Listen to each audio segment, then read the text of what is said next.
All right, and welcome to episode 7 of the HTL podcast. As you can tell, I'm not the usual host. Mike has taken some time off. I'm Dark1778, Matthew. With us today, we have Krista. Hi. From C5 Games.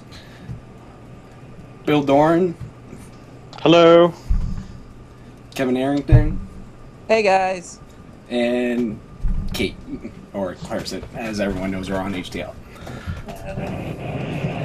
And basically, we're going to be discussing the gaming conventions and trade shows. But, Kate, do you want to catch us up on the HTL initiatives and news? We're still trying to raise money to help cover the costs of finishing the website, as everybody knows Volion pays everything out of his pocket. So we don't expect anybody to donate. We understand that it's hard times economically for a lot of people right now. So if you can, also going on right now, and it's a little bit time sensitive. It ends on the 31st, I believe, is the HTL Sports GamerCon initiative. So make sure you check that out if you can.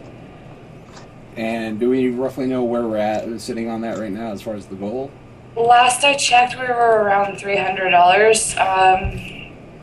Any money that we do raise is getting donated regardless of the amount, but our first goal was $700, which gets us our name in the pamphlet, I suppose, that they're handing out, which gets us a table at the event. But we've still got time, so we'll see what happens. All right. So those in the community, the social media team, start plugging that away. So what have you all been playing for games as a introduction point? I've actually been playing Skyrim. I didn't get a chance to play it when it came out, but I've been playing it, and it's been awesome. Krista? I actually checked out Bastion. And then I'm looking forward to Guild Wars. I'm freaking out about Guild Wars tonight. I was going to say it launches tonight, doesn't it? Yep. I'm actually going to be at a Protoman concert, so I have to wait until after seeing Protoman to go home and play Guild Wars. So it's a good night. Okay, so Yeah. double hate use right now. Well, right now, like what I'm actually been playing the new update for Team Fortress 2, the man versus machine thing. It's awesome. Me and my roommates have been like sitting here been playing that for like a while, and like just. And also, I've been cracking open the Humble Bundle from like the last Humble Bundle with Bastion, Super Meat Boy. So all those games I haven't gotten to play, I've been playing them and stuff. Nice. Kate? I'm like a little embarrassed. I have so many games on my shelf that I have like not even started or have left half finished right now, but I just keep replaying things. I was replaying KOTOR, like the first one. Yep. I felt like it. And Mass Effect 2 again, because I realized that I missed something, and I'm like obsessive with having my playthroughs perfect. And with some friends, so like crazy random Jedi adventures. Nice. You were going to say something, Bill? Yeah, I got to try out the man versus machine as well, and that was a blast. I had a lot of fun with that one. Yeah, didn't they go, what was it, like almost like a PV, player versus environment mentality? Yeah. Yeah. Very horde mode. Dude, they bring out tanks, they bring out even bigger machines. It's really amazing. It was Like, really challenging too, like a super hard challenge, but fun. Like you really have to talk to your team to actually get this done, like because it goes through waves. Yeah. And like you actually get to buy upgrades during each wave, and the stuff that they throw at you is like hard hitting, and it's amazing, and I love it. So.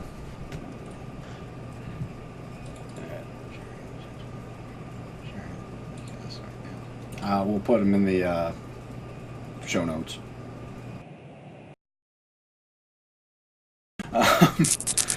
So, Kevin, what was the first convention or trade show you actually went to?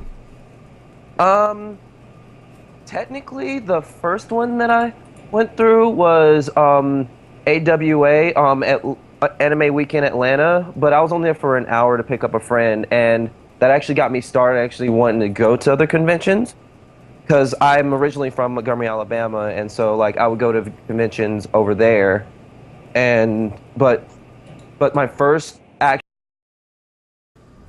on, and it was amazing.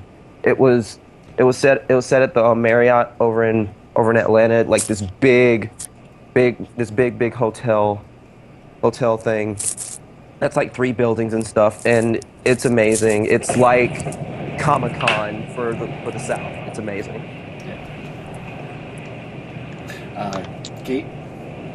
The first one I went to was back in 2007 called AC Cubed. It's just our local anime convention that year, but I still had a blast. Bill? I think the first one I went to was PAX Prime after I moved out to Seattle. And then this year will actually be the first year that I'm missing it because it's overlapping with Dragon Con and I'm going to Dragon Con. But PAX was really, really cool. Yeah, I'm actually going to go to PAX Prime for the first time this year. Yeah, you will. You'll have a good time there for sure. Yeah. In Dallas, which is just an anime exclusive convention. It's pretty big for like where it's located, but it's very niche because it's just anime. But yeah, I was 16 and I dressed up as Eris, and I had no idea what was going on, and I was like, "This is so mind-blowing and wonderful." So we have out in Seattle. We have SakuraCon for anime, and while I'm not really into anime, there are so many costumes at anime conventions. Check out costumes. Mm-hmm. I was gonna say for me, I've been to E3 and PAX East. Those are the ones I generically have been to. But so, what are some of the other conventions? As a general question, what are some of the other conventions some of you have been through or to? I've done Emerald City Comic Con is pretty good in Seattle, and I go to that every year. And we recently just got like 3 years ago they made a steampunk convention, and that one's been growing, and it's a whole lot of fun. Kevin, same question. Let's see. Like I mentioned before, I went to AWA, Dragon Con, Comic Con, WonderCon, GDC. God, what else? I went to E for All the first time that they did like the E3, like open to the public.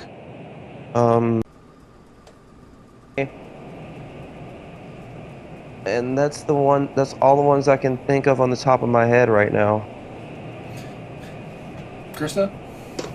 Yeah, ones that I can remember are this is my second year at Comic-Con, WonderCon, usually here in San Francisco, but they moved it, so I didn't get to go this year. A-Con in Dallas. I actually just went to Casual Connect, which was kind of unique, which is for like mobile and social gaming only, and that was more like a business trip, but that was kind of cool.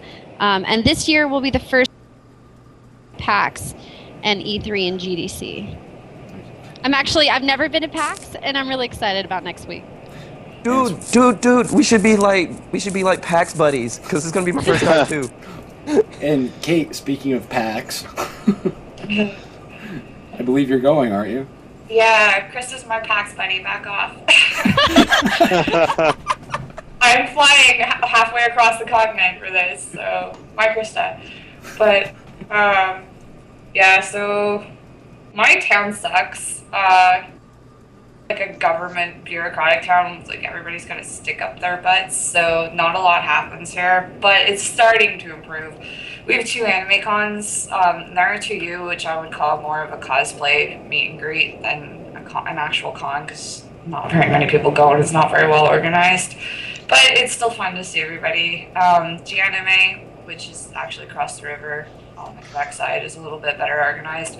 Most of the time I go to Montreal, which is like 2 hours from here, for Otakuthon, which was just the beginning of the month, and it's a blast. There's like, I think there was like 20,000 people this year, which I know for Americans doesn't sound like much, but hey, Canada's a lot smaller, okay? And then what else? Ottawa had its very first Comic-Con this year, which was like amazing. And I totally freaked out. And then this year I'll be going to Montreal Comic-Con in September, and then PAX next week. So I'm like freaking out and broke. So it sounds like we have an experienced panel. So what are some of the Krista? What are some of your favorite memories from some of the shows you've been to, as far as cosplay and stuff? Well, Comic-Con kind of took it home for me this year. My favorite moment ever of any cosplay was when I was walking down the hallway at Comic-Con. I had just missed out on getting into the Mass Effect. I think it was the Mass Effect panel at Comic-Con. Like, I was like 5 minutes late and they wouldn't let us in. And I think that's what was happening. So I'm walking down the hallway, not doing anything, having nowhere to go, not really paying attention. And all of a sudden, this tiny person comes from up under. Like, there's a crowd of people in front of me, and this person comes from underneath them somehow. And I look over and I say, that kind of looks like, and the person I'm with says, it is. It's fucking Seth Green. And he pops out from under these people. He points directly at me in my Mass Effect armor cosplay that Bill made. And he yells, "You! I have got to get a picture of that!" And I was just like, oh my god, is this happening? So Seth Green runs up to me, puts his arm around me, holds out his camera and like takes the photo. And then he says like, before he does it, I think he said like, "Can I get a picture with you?" And I like, was just like, "If I can get one with you?" And he was like, "Yeah, sure." So he like holds out his camera, takes a picture. He reaches over, grabs my iPhone, and like turns on my camera, and like doesn't even like ask, and holds out the phone and like takes a picture. And as he's like, "Awesome, great costume, thanks." And he tweeted us and he put us on Facebook and stuff. And as he's walking away, my friend's like, "You know, you're on Seth Green's iPhone now." That's awesome. And I was just like, "Wow!" Oh yeah, but I saw that, by the way, on Twitter, and I was mad jelly of you for like days. Just saying. That is really cool.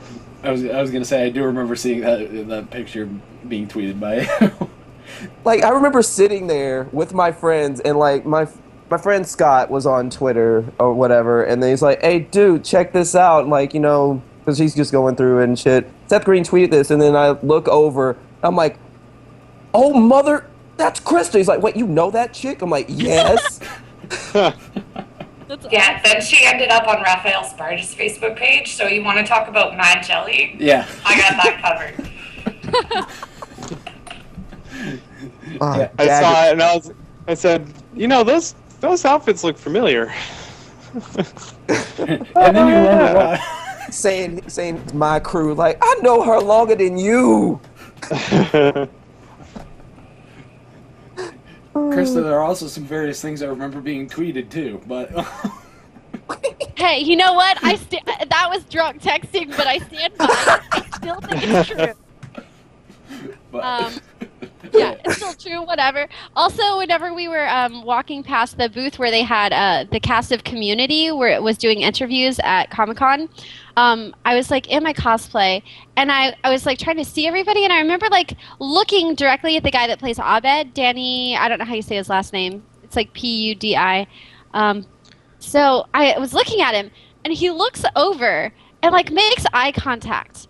And I'm just like, I'm just kind of standing there, I'm like, he just made eye contact with me. I'm like staring, like there's all these people, and I'm like staring at this guy from Community, like this famous actor. He's like my favorite character, and he like waves, and I was like, what just happened? And then all the people that are like, take your pictures and move, and they're like pushing everybody, and they kind of like push us all out of the way.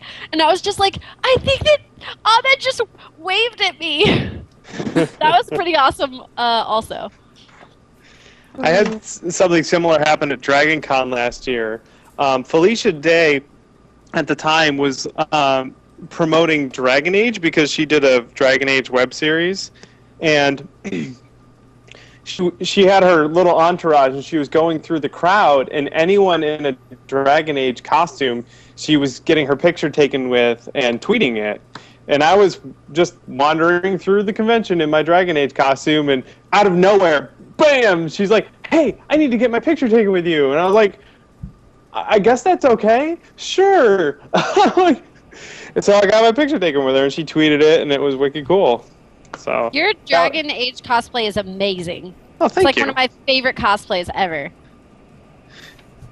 Thank you very much. Kate? Okay, if I had to choose, I've got like 3 favorite cosplay moments. So the first one happened in Montreal at a talkathon. I was in the elevator going down from my hotel back to the convention, and I was in the elevator with like this like full Sailor Moon group, including a tuxedo mask. It was so awesome.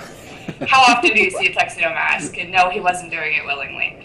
And the other 2 people in the elevator were this elderly couple, and they kept kind of looking at us a little weird. I mean, we're like all in costume. I don't think they really knew what was going on.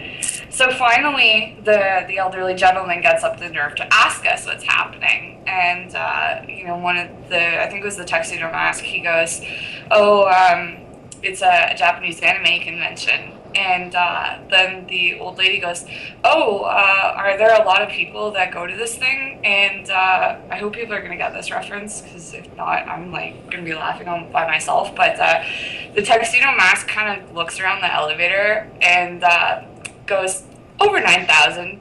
And then everybody just burst out laughing. And the old lady was like, "I don't get it."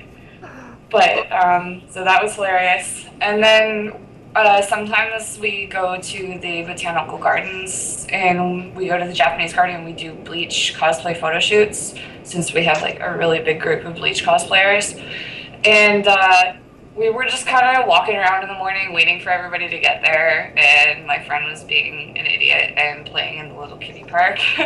And this little boy walks by, and he's holding his mom's hand, and he kind of points at my friend and goes, "Mommy, is that a bad guy?" It was just like, okay. Yeah, and I forget the third one now. I don't have any famous people stories, I'm sorry. Like I said, You will after PAX. Yeah. I don't know. Are you going in cosplay, Kate?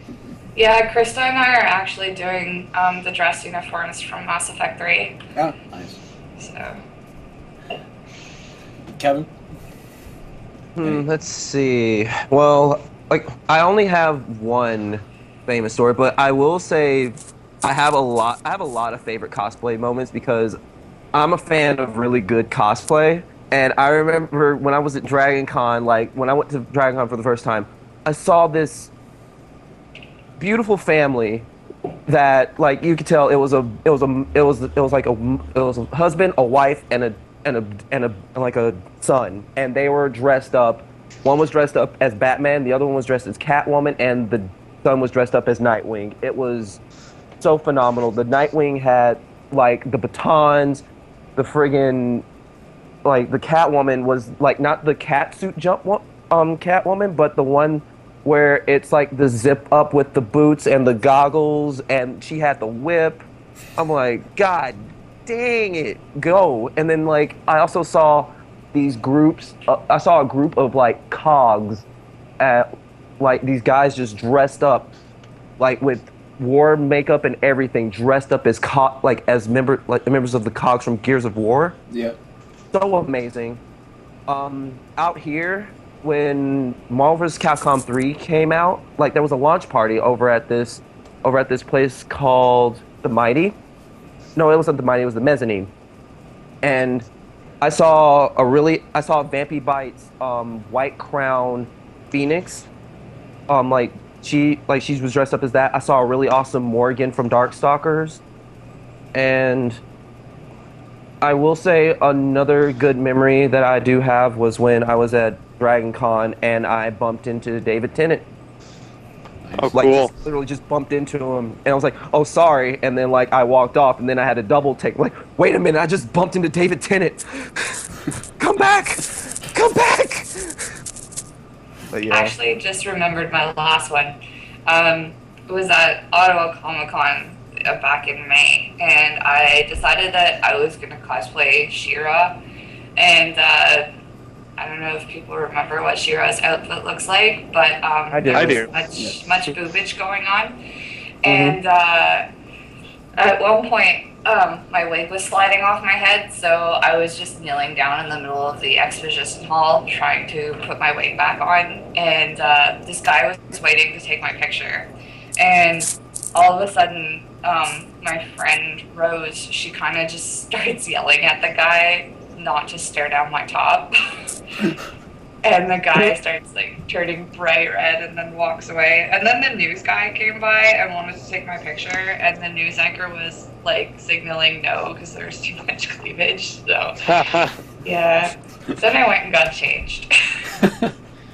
I had a couple of cool things happen at Emerald City Comic Con.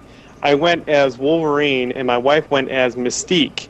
And we were standing there, and this family showed up, and they had 3 children.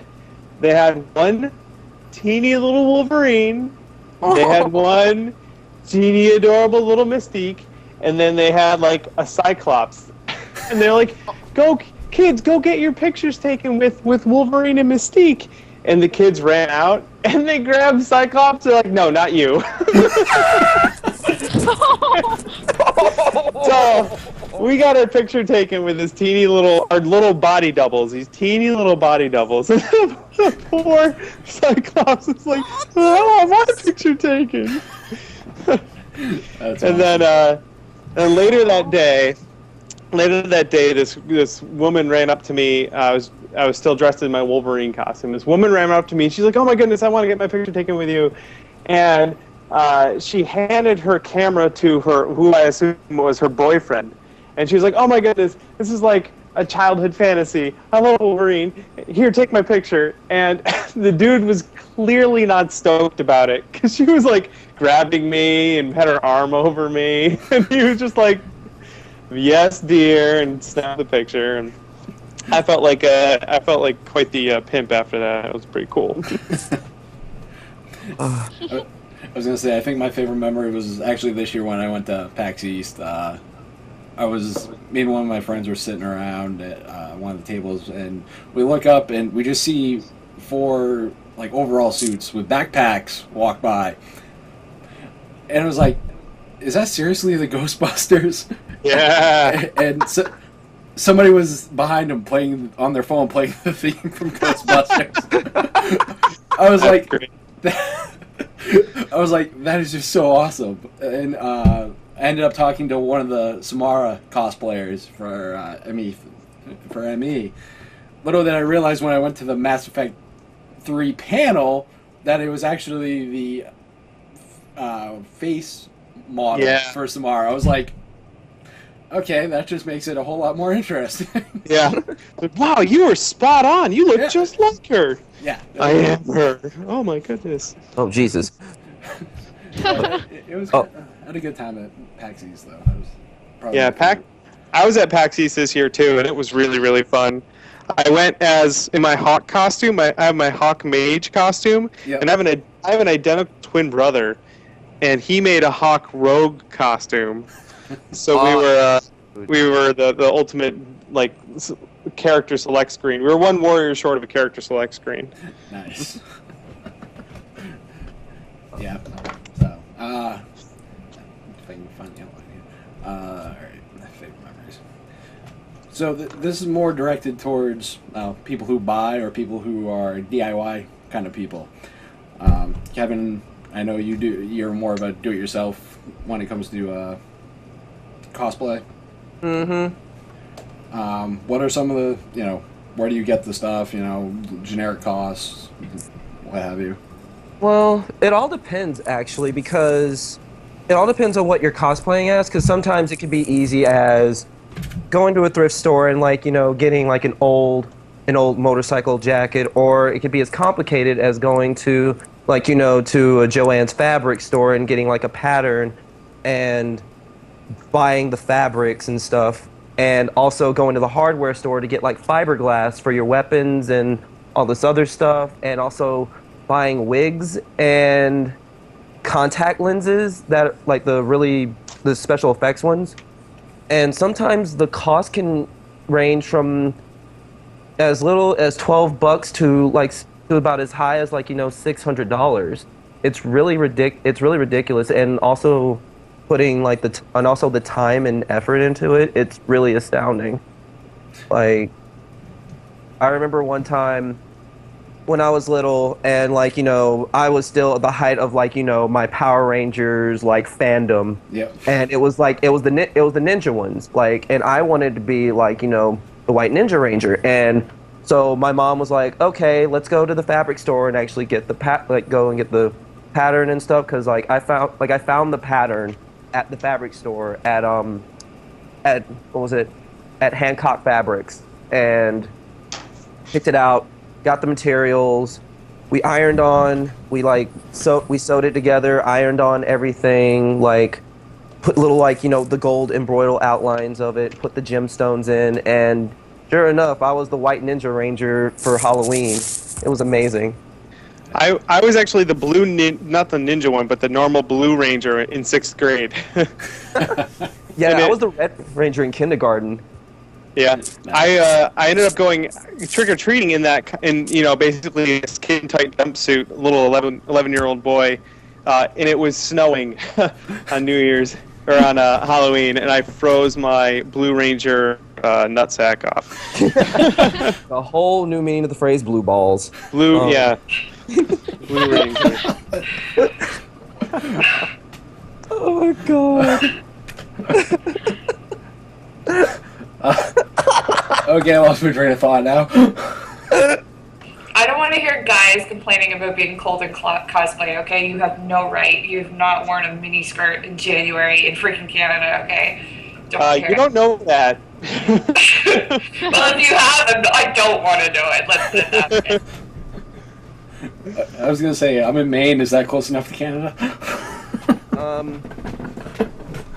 But I'm just gonna say I know that feeling. I'm just gonna say that. yeah. Oh man.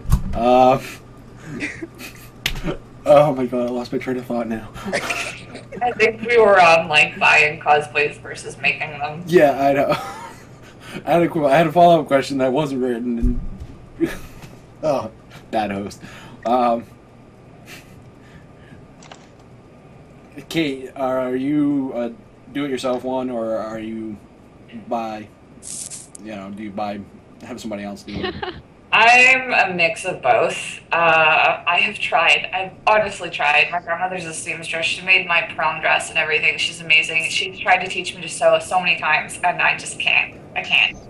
I can do minor alterations and things like that on my own. So if it's an easy cosplay, like he was saying earlier, where you just have to go get a jacket and modify it, then I'll do that on my own. But most of the time I end up commissioning my cosplays. I make my own props though, so I tend to be better at things like that. I've tried making armor, but Wonderflex turned out to be a lot harder to work with than people were saying, and I didn't have a ton of money to waste, so I put that project aside, and now I'm supposed to be picking it up again, because I'm trying to cosplay Ursa Scarlet from Fairy Tale, so but it's just so much complicated. Krista, well, I know you bought one from had Bill work on yours for Comic-Con. So the very famous Mass Effect armor that everybody likes on the Twitter and Facebook. Bill actually commissioned him to do that. That's all his work. I'm kind of I'm not really I'm not a seamstress, so I'm really great at hand sewing, but I can't work a sewing machine to save my life, which is actually kind of sad because I am a fabric snob. I don't think that any fabric is better than other fabric necessarily, but I'm very particular about the fact that a costume shouldn't look like a costume. So if something is made out of leather, then it should be made out of leather. It should not be made out of like really cheap Leather. Halloween costume material. Yeah, so I'm definitely a fabric snob. But what works in my favor if I don't have something commissioned is I really like going and finding things at thrift stores or different places. So I guess my way of building a costume, if I'm doing it myself, is quite difficult. And most people that are kind of new to doing it probably wouldn't enjoy it. Like the last costume I made, I remember, well, like for my Ramona Flowers, for example, I went thrifting at like 5 different places. I found like just the right jacket, just the right shorts, just the right shirt. And then like, I couldn't find tights. So I went to a store online and bought tights for that. Then I went to a whole different store to get gloves. But some of my favorite places to look are like eBay and Etsy are both really good if you need very specific things. And then if you have to go to like a hobby store or something like that, I prefer to do commissions because I think it's easier. But it's difficult because when you do commissions, people get to choose the things like the fabrics and you don't have as much control over it. And you just have to find a place that's really good. And Bill, what's the process like, being commissioned to do others' work? Well, a lot of the stuff I do isn't necessarily costume stuff. I do a lot of prop things, and props are easy because you don't have to fit them or anything. But for costumes, especially if it's over someone you're not going to meet right away, it's really tricky because you got to get measurements. And recently I got measurements from someone, and they were what you would expect if you were going to go buy a dress. And I'm like, well, I'm building armor, so I need armor measurements, like your arm circumference and the distance from your shoulder down to your elbow. And getting measurements for things that are going to fit someone very specifically are tricky. In fact, when I delivered Krista's armor, I flew down there and I did a lot of altering after the fact, like after I had delivered it. Because there were just some things I had to change. So that's a real challenge, doing costumes for people when you can't necessarily meet with them like daily or weekly to spruce it up. But I'm getting better at it, and I'm getting lots of practice, so that's good. And Chris's costume definitely got a lot of props from a lot of the people online. It seemed. I noticed the what was it? Was it the Deadpool video you were in, Krista dancing in? Oh, Yeah. Dancing Deadpool. Yeah, that was awesome. Which is really actually quite funny because WonderCon the last year it was here in San Francisco, I dressed up as Asuka in the plug suit from Evangelion. And I actually had a guy in a Deadpool costume, and he dressed up as Deadpool but had I think a tie or something, or a bow tie, and he was going around with this sign that said will you go to prom with me? So I actually have a picture of Deadpool asking me as Asuka to go to the prom. So having a revisit of Deadpool and being in the Deadpool video was awesome. I had people that aren't nerds that saw that video and were like, oh my god, did you know you're in this? Yeah. That's wonderful. That was a really cool thing. All right. So what would possibly be some of the best things about the conventions and trade shows in general, Kate? Oh, it's got to be meeting new people and seeing people's reactions to your costumes. Although I have to say that maintaining the same pose for 45 minutes to an hour can get quite painful. But definitely, the highlight is the little kids when they point at you and they can't quite grasp that you're not actually their favorite character, so they run up and hug you, and it's so cute. The parents are like, yes, go hug that stranger. It's totally fine. Yeah. Yeah. I don't know. Kevin, what are some of your favorite things about the conventions and the trade shows? What I really love about the trade shows and stuff is, seeing people's hard work and cosplays,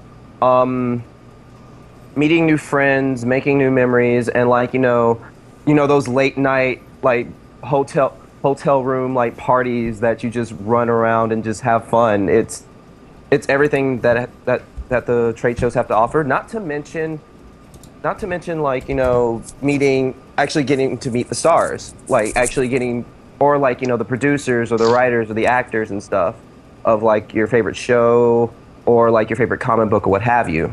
I think that's like the whole thing is like a great experience. Bill? For me, I've spent so much time online at places like the Replica Prop forums and meeting people online, but then going to a convention and getting to just sort of hang out with those folks and expanding that community has been, for me, one of the most rewarding parts of going to like Dragon Con and PAX.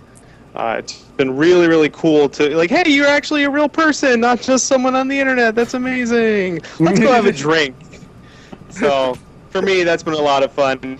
There's a lot of people I've met over the last year online who I'm planning on seeing at Dragon Con, and I'm just really, really excited to just like, hey, we all like making stuff and dressing up. Cool, let's go have a few beers and be fun together. So that's my favorite part.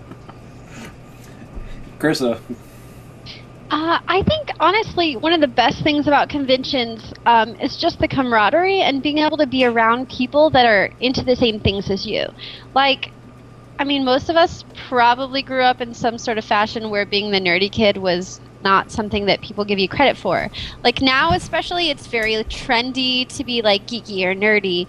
And also, if you're a girl, it's like, I feel like you get more props because it's like, oh, you're a girl and you're nerdy. But that is a new sentiment. And I remember being a kid and like having like Magic the Gathering at our lunch table and having people make fun of you. And when you even like when I was 16, like being a girl nerd was not acceptable. And so being able to be in a place where you can really embrace the things that you like and the things that you love and just be who you are and be around other people that not only accept that but feel the same way just blows my mind, and I think it's awesome.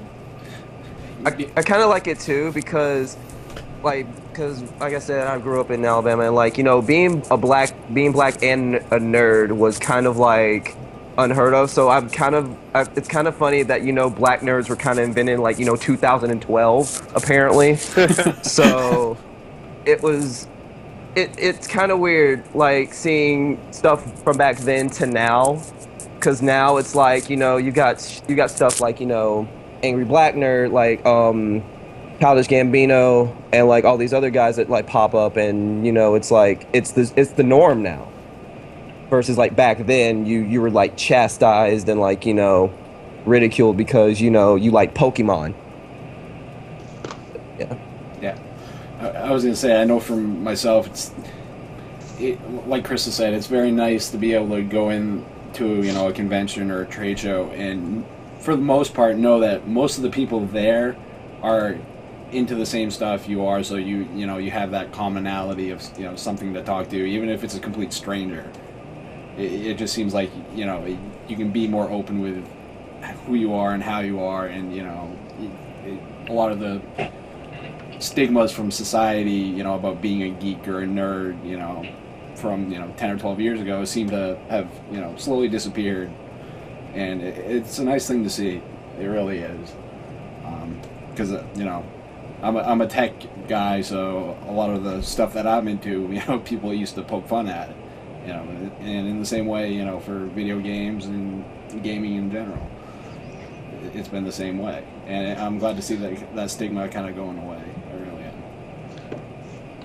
That's why, like I said, that for me, the greatest part of going to conventions is the people. Because actually, I have a lot of geeky friends, but they're all guys, and they're not really into cosplay, and they're not as hardcore about their geekiness as I am, which is kind of weird. But like when I went to Otakuthon for the first time, it was my first time going out of town by myself, and I didn't know anybody at this convention. I just grabbed a cosplay. I was like, I'm gonna go, and what's the worst I'm gonna do? Spend the weekend by myself? Well, I could do that at home, so I might as well go to the convention. And I just like randomly met up with these other Bleach cosplayers, and now they're like some of my best friends, and I've been to a whole bunch of other conventions with them.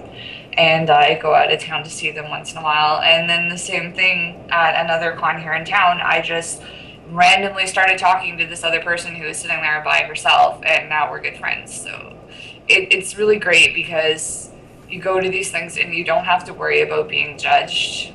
Well, okay, if your cosplay's crappy, somebody's going to be judging you, but you don't have to worry about being judged for being a nerd. And that's like such a great and such a liberating feeling. I think it's part of what draws me to conventions. Yeah, I completely agree. And it's the same way with me. That's what I love the most about the conventions. And on the note of what we like most about the overall going to conventions and stuff, what are some of the issues, that are present in the conventions and trade shows? Trolls. Overcrowding. Oh Jesus. Fucking lines. Lines, Bad lines, odor. lines, Oh my lines, God. lines. Oh my God. I stood in line. I swear to Sweffo God. Oh my God. This one dude did not know what water meant. I swear to God. It's like deodorant repelled him. It was ridiculous.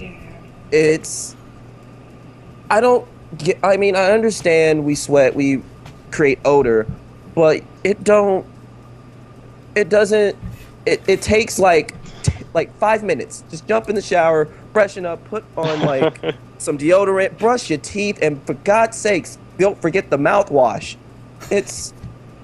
I don't know what it is about conventions that just draws in bad odor, but I'm sorry, I just went on a rant. My bad. It's definitely a problem at conventions. And sometimes you've only got the one cosplay, so you wear the same costume for all 3 days. Been there, done that, but it's like, hello, it's called, at the very least, a stink shower. Like, at the beginning of the month at Otakuthon, I was wearing my bleach cosplay. It was the only one I brought with me, and that thing is warm, okay? It is a, polyester black kimono with a lined overcoat that is tied around my waist and a black wig on my head, okay? So I was boiling hot, and I think it was 40 degrees Celsius, so I think that's around about 104 Fahrenheit. It was hot out.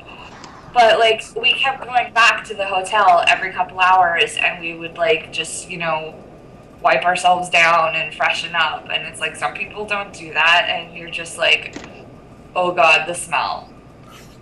It's so Ooh, bad. that smell.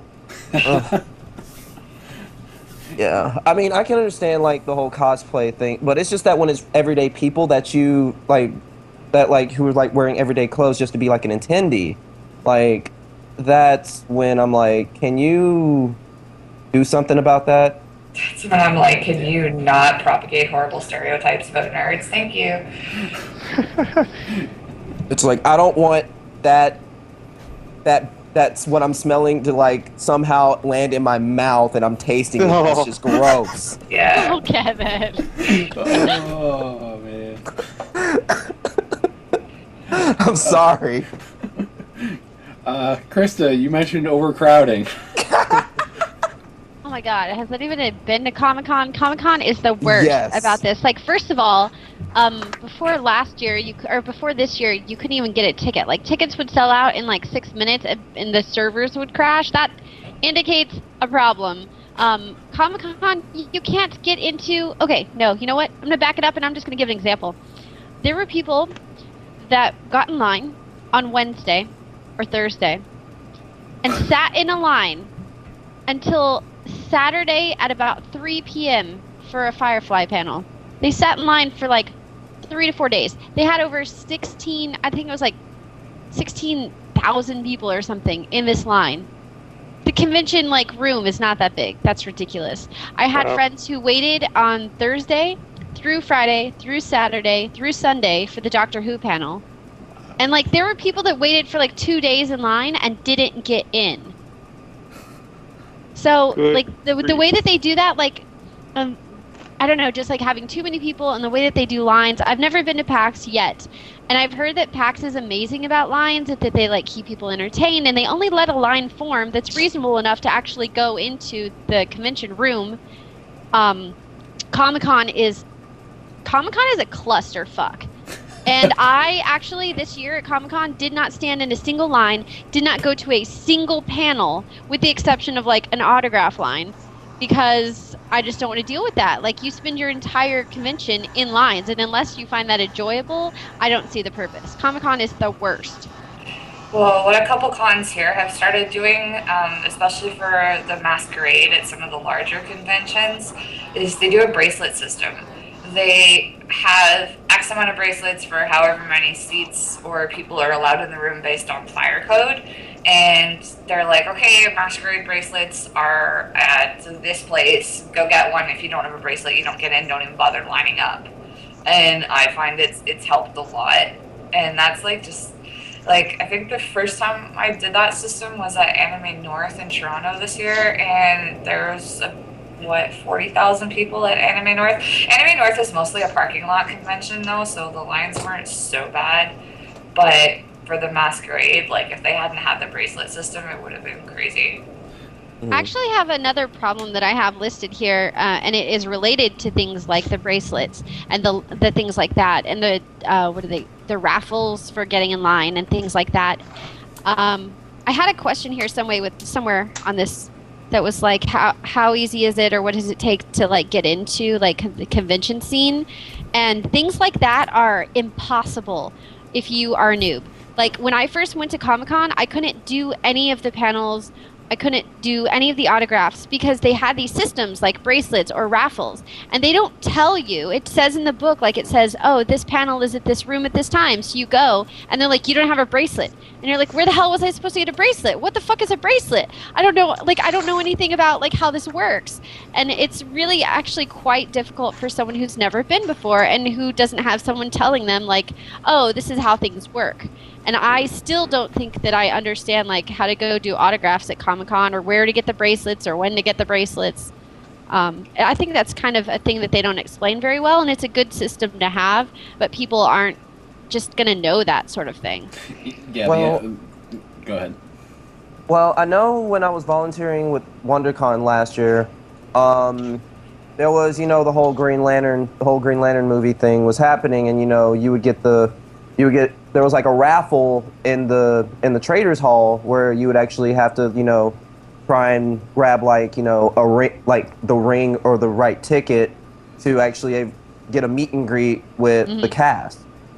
So like I don't know if it's like if they advertised it, or it's just a matter of them just going around and like looking. But I think it's just a matter of it's either well advertised, like if people are going around the convention center and like advertising this, or you actually have to spot this like it's the freaking like it's the freaking boss key in freaking like Legend of Zelda. Like, you gotta find that chest somewhere. Well, I heard a lot of people found out from booths. So, for example, like, let's say, I don't know, BioWare had some sort of signing like that, and it was super exclusive, and you had to have a raffle or a bracelet. I would hear that people would be like, oh, yeah, I just so happened to stumble across the BioWare booth, and somebody there mentioned to me that I had to get a bracelet, and I asked them where, and then I found out. So it seems like a really crappy system. Yeah, It's half and half.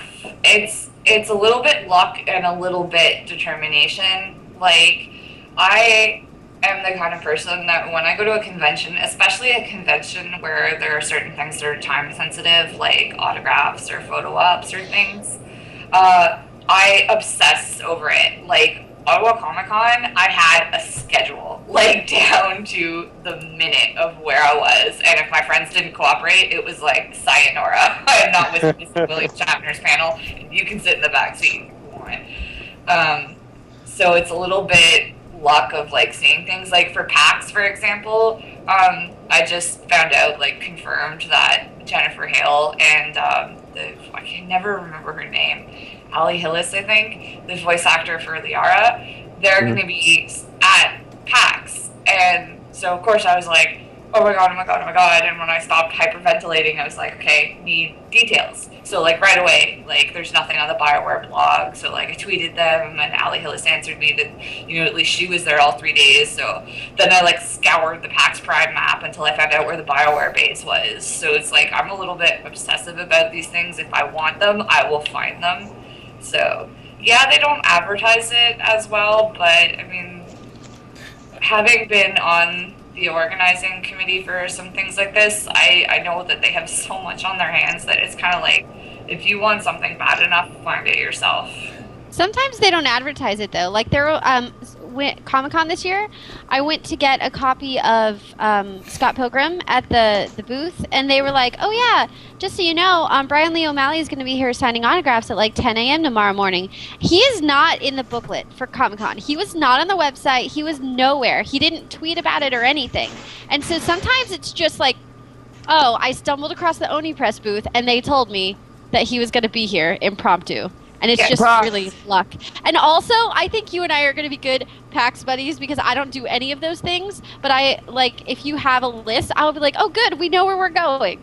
I have a list. I have stuff highlighted on the map and the list. And I'm probably going to drive you nuts. And I might seriously hyperventilate and pass out when we meet Jennifer Hill. I'm just saying.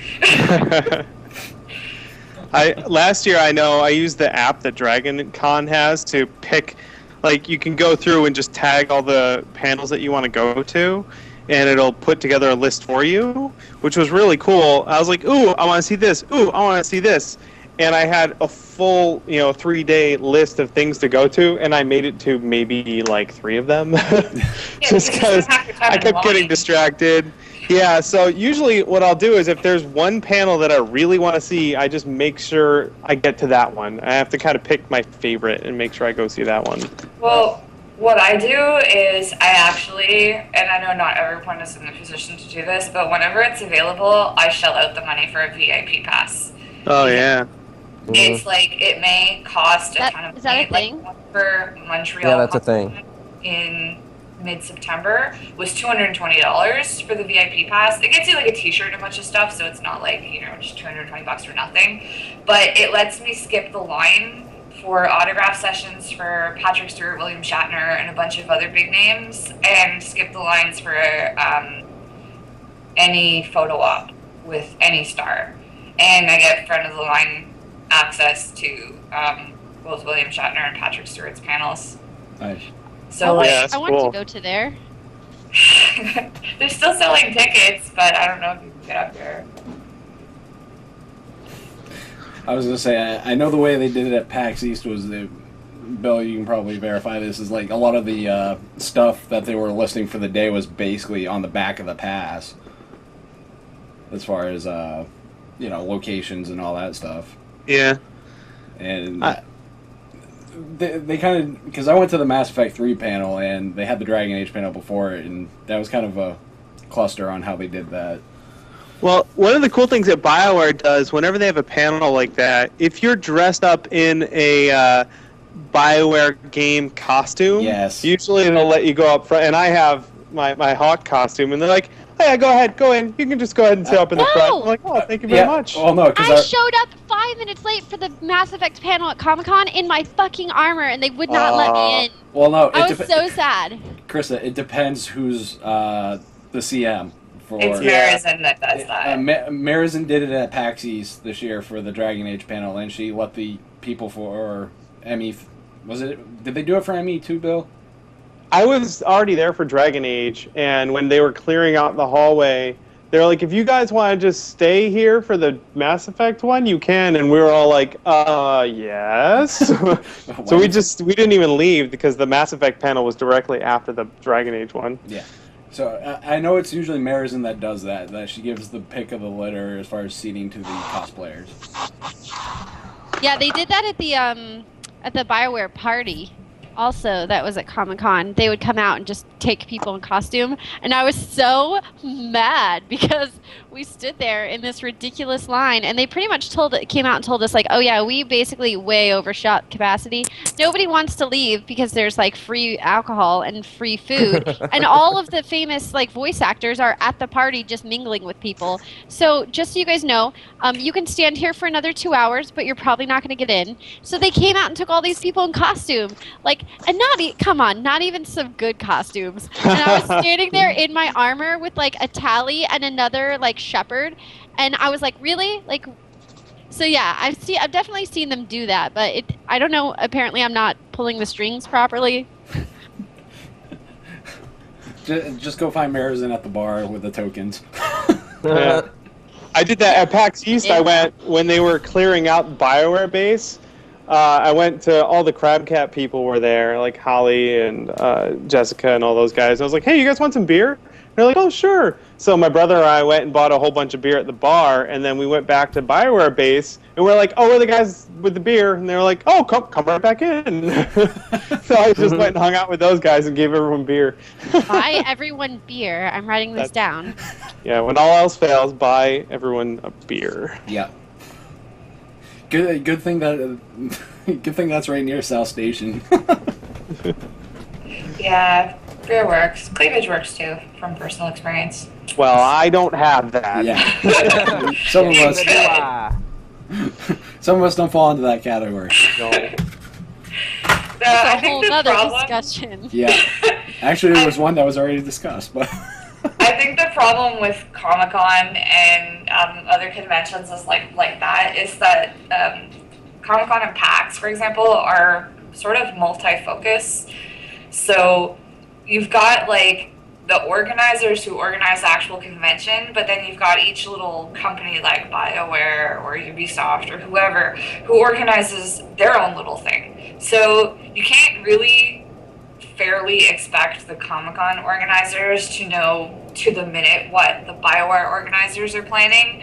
So that's why you kind of really have to dig around. Whereas like when you go to something like an anime con where like it's just anime, then the organizers of the convention are pretty much in charge of everything. So they know what's going on most of the time. Yeah. So, are there any other issues within the convention scene that you see, other than those particulars? Well, if we want to go back to cosplay, I've got a couple pet peeves. Me too. I hate people who cosplay something that has nothing to do with the convention they're at. Absolutely nothing. I have been to anime conventions and seen people dressed like Lady Gaga, because you know that makes so much sense. She's not an anime character? I thought that was an anime character. So did I. Same here. I thought that was. And one time, there was a girl who was wearing lingerie, and she was covered in fake blood, and she had to hang a sign around her neck that said, "I'm a zombie." Yeah. Huh. So, Classy. don't cosplay something that has nothing to do with the convention you're at. Like, there's limits. Like, I don't mind people who go to, like, anime conventions dressed as Batman or whatever. I can, like, let that slide. I'm getting a little sick of the Disney princesses. Kingdom Hearts, I get it. Enough already. And, yeah. So, stick to the theme. And cosplay is not an excuse to walk around half naked. And lingerie is not a cosplay. I'm sorry. What? I was gonna That say, was Bill. being facetious for anybody that's listening and doesn't know. I was gonna say, Bill. Didn't somebody get kicked out of PAX East for their costume? That was, what's it? Something Nigiri? I can't remember her first name. Yeah. But she was an official cosplayer for Lollipop Chainsaw. That was a weird issue. Well, if it's actually the costume, because, I mean, I've seen some animes where the girls barely have any clothes on, but, like, lingerie and fake blood, not a zombie cosplay. Sorry, no. I don't know. I saw a girl that was dressed like this was actually from an anime, and I don't remember which one. But she just came to the convention and had a towel wrapped around her, like a really tiny little towel, and that was her costume. Because in the anime, apparently this lady comes out of the shower and has a towel around her, and it was like, I don't know. Like if I have to be like, why the hell are you wearing a towel? That's She's like, oh, you know, it's from whatever. Yeah, I don't know. It's like, I don't know. To each his own, but You know, a little creativity doesn't hurt. Yeah. At the beginning of the month at the Takuthon, there was a girl cosplaying Naked France from this anime called Hetalia, where there's like all of the countries that are like super stereotyped, and obviously France is like really, you know, romantic and horny all the time.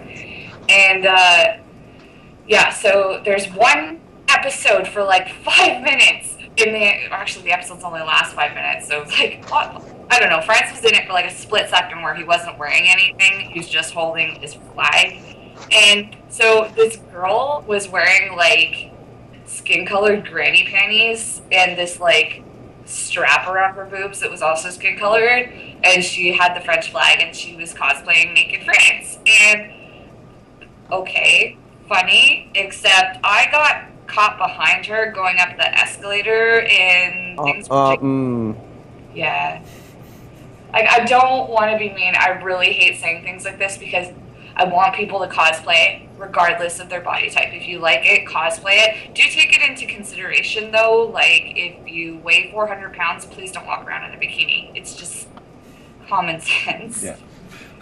But well, when it comes down to like the slutty costume too, like I definitely think same with Halloween, that people take cosplay as an excuse to dress slutty without reason, like just going around a convention in a bikini and you're not dressed as a character. And it's like, you know, if I don't know, that kind of irritates me because it's like, if you're gonna dress up, actually dress up, commit. But it's not necessarily about the slutty factor, because like a really good example is Felicia from Darkstalkers. If you actually put a costume together and it looks awesome, then it's fine that it's like hella slutty. Because that's the character. But like, don't just walk around in a freaking bikini and then wonder why like other girls are like, really, like I went out of my way and like put this awesome costume together and you're just gonna walk around in a bikini. Yeah, I'm mad at the fact that this one bitch, she thought it was a good idea to come out in like a blue bathing suit and like wear like a blue handkerchief and have fans and call it Katana. I'm like, no. What are you doing? It looked like you just what character are you dressed as? Like, you just went to Victoria's Secrets, thought it was a good idea to wear just a blue bra and blue panties and call yourself, and like wear these thigh-high boots and call yourself Katana. No, you look like a stripper. Stop that. Yeah. Yeah, and just because a girl is wearing a slightly revealing cosplay does not give people permission to grope her. That's happened. Oh, yeah. I really do not like that at all. I was going to say, I've seen it and heard it. Like, I realized, like, when I was in my She-Ra cosplay, that there were stairs. I get it. The stairs, I can't do anything about. But there was this one guy who was like, oh, can I take a picture with you? And, like, covert boob grab. And I totally elbowed him in the nuts. I was just like, not touch me. I'm a cosplayer, not a streetwalker. Another thing, too, is, like, I know it's like a compliment or whatever, but I hate when it's like, you know, the whole cat calls like, hey, baby, how you doing? I guess. Like, I get that a lot. I'm guilty of it myself. There was this really hot guy cosplaying Gray from Fairy Tail at the last convention that I went to, and yeah, I was drooling all over myself, but from a distance and respectfully. So, like, as long as it's from a distance and respectful, it's fine. But like when it's kind of like blatant, like disrespectful type of catcalling, I guess I would say it's. Yeah, when you're objectifying, you know what it is. Yeah, I don't know. It's a personal thing for me because it's kind of like, because I've actually worn like, you know. Because I've actually worn like, you know, I was actually in like a female cosplay costume at one point, because I was actually this one Gundam character, which actually was actually a boy, but he actually clearly like is in feminine like garb and stuff. And then like, you know, I've had guys actually had straight guys like go like, hey baby, how you doing? I'm like, I'm a dude, and he's like, whoa. Yeah, I love that. That's the best part. When crossplay is done properly and you get to scare people, it's just really, really awesome. Yeah, it's fun, but then there's a time and a place, and then there's that awkward moment where you realize it's a dude, and then it's like, ooh. Well, it's just if you're gonna do it properly, right? There's Yeah. who cosplayed Princess Euphemia from ODS, and she wears this like really flowy pink ball corset. And the guy was walking around, and he was all hairy, and his nipples were sticking out above the corset. I was, oh, okay. No. What can I like? I think the lesson we all learned today is drool from a distance. Distance and with respect. And with respect. That is the lesson for the podcast on what is wrong with Yeah. It's okay as long as you don't get caught. No, I'm kidding. Oh no! And the Kate took it somewhere bad. Yeah, that'll stay in it, whatever. I'm just guilty as charged. It's not my fault, okay? After so many conventions of seeing somebody like with a hairy beer belly cosplaying gray, to see a hot guy with a six-pack doing it, and then he was like so far away, and I wanted to get his picture, so like I ran after him and I lost sight of him. So then me and my friend stalked him for like half an hour until we found him again. The one that got away, almost. Yeah, you have a great costume. Can I take a photo? Is much better than you're hot. Yeah. Or like, Yeah. just like, wow. I wanted to drool off before I talked to him. Jeez. It's all about the approach. Oh Yeah. no, I had somebody interview me at I had someone stop me and interview me about like cosplay and stuff like that, and how to like pick up a girl if you think that she's cute in her cosplay. And they asked me this question, and I was like, well, you probably shouldn't just be like, yeah, you're hot. You should probably compliment her costume. Be a little objective. The thing too is realize that she's a person, not the character she's cosplaying. Yeah. Yeah. Right. Yeah, that's pretty weird. But So those are some of the issues that are at conventions. So we'll wrap this up. And what are some of the projects you guys are working on? You know, just outside of cosplaying and conventions. So Kevin. I'm actually starting a little project on the side that's gonna try and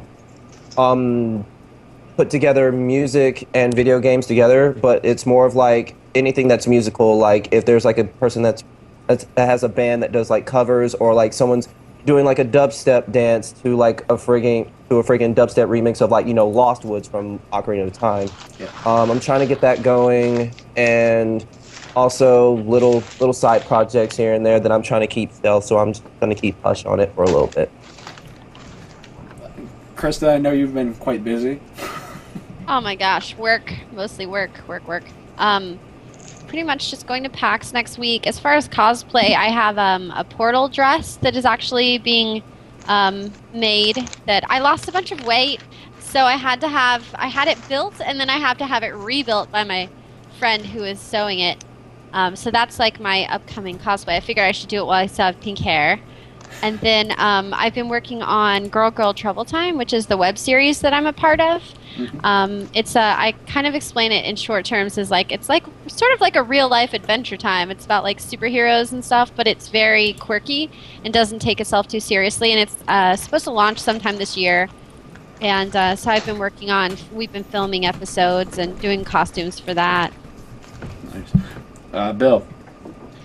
The last month has been cramming for Dragon Con. I just built my own Mass Effect armor. I'm doing the N7 Defender armor for Mass Effect 3. Looks awesome. Nice. Yeah, I wanted to go with something that not a lot of people do, and I like that. I used that one in the game, so I went for that.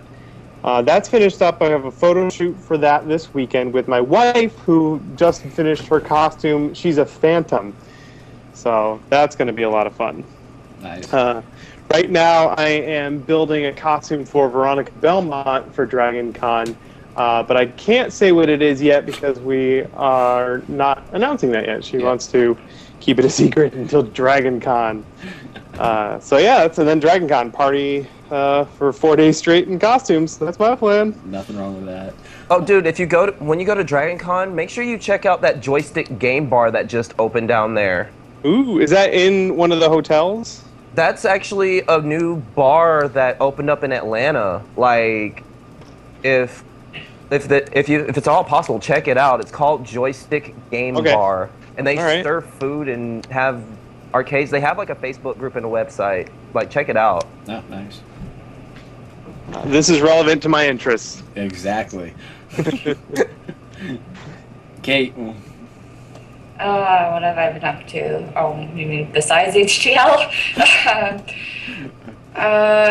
I got so many projects on the go right now. It's like I don't feel like I have any free time. I've got like 3 music video, they're all Mass Effect 3 music videos on the go. I'm trying to finish writing my story, which sucks because I have so many ideas, but I just can't write. And then I'm trying to build my cosplay for Urza from Fairy Tale, and I'm freaking out because the materials are so expensive, and I've never built armor before, and I don't know, I'm like freaking out because I don't want to. Oh, you're gonna be Urza. I mean, I know, I love her so much, and I'm like, it's like she's the first character, like besides Commander Shepard, obviously, that I've like looked at and been like, I have to cosplay her, like I have to do it no matter what. are you gonna be standard Urza, or are you just gonna be like one of her battle armors? I'm thinking time skip Urza, the new one, because it's less complicated to make, because it doesn't close fully around her chest and there's less pieces. But I don't know, it's gonna be so hard. I've been like doing so much research, and there's this like one site that's totally inspired me, and I've learned a lot from it. But it's like if I order all this material and I screw up, I've basically thrown out like $500 or $700, and I really don't want to do that. All right. And oh yeah, one more thing. Kevin, in relation to the current HTL initiative, you are actually one of the founders for GamerCon? No, I was actually like when the whole thing was happening. Like I know a bunch of the guys that actually started it, and I was actually trying to help out and stuff. Like we were just planning. We were like in the development stages and stuff. And who's really like the founder and the creator of this, Matt Conn. Yep. That's like CEO. It's MATTCONN. He's actually the director and the founder, because it all started when like we just had we have like a Facebook group, SF Gamers. Like we were on Reddit and stuff, and we had all these meetups, and like it just sparked the idea of like, why don't we have like a convention, because like because we lost WonderCon like this year, so we were thinking, well, let's just bring a con to let's make a con ourselves. So that's when GamerCon happened, and it also brought up the rise because of like because of the gaming climate, because gamers are like are also fond of the gays. Like we decided like to just like we just started thinking about like, well, what can we do? So what the con is centered around is helping to promote and educate that not only that gay people, trans people, queer people like game too, like everybody games. Like Exactly. even though this con is like has a LGBT focus, it's not inclusive just to LGBT. It's just that like we're just inviting everybody to come to this thing. Like it's basically what the phrase is, everybody game. So Most definitely agree with that.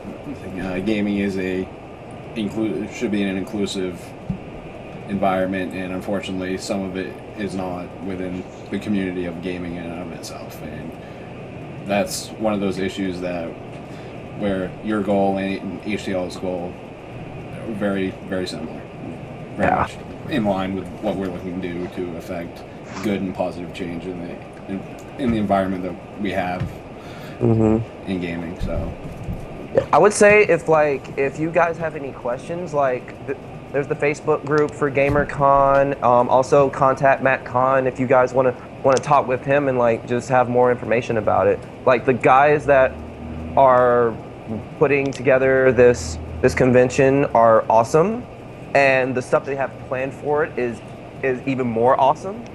So like I would say if you guys want more information, all that good stuff, like try and get in contact with those guys. I'll have to look into that definitely because, GamerCon is just starting out and HTL is just starting out, and our goals are so similar, so we can probably help each other. Exactly. So that is pretty much it for this episode of the HTL podcast. Oh, and as a side note, this is just something I'm putting onto the initiative as a community member, Kate. Whoever is the biggest donor to the HTL supports GamerCon for the HTL drive will be winning a PlayStation Vita. Is that provided we meet the goal, or if we meet the goal of anywhere between the $750 to $1,500 goal, whoever is the biggest donation and donor of the HTL community or private, either or, will be winning a PlayStation Vita courtesy of myself. staff exempt, unfortunately. Yes, unfortunately. We've already had those discussions. Yeah, I know. But that is the incentive for us to get this goal, and because it is a good cause, and an issue that needs to be discussed. So, other than that, guys, that is it for episode 7 of the HTL podcast. So, I would like to thank everybody for joining us. Much appreciated.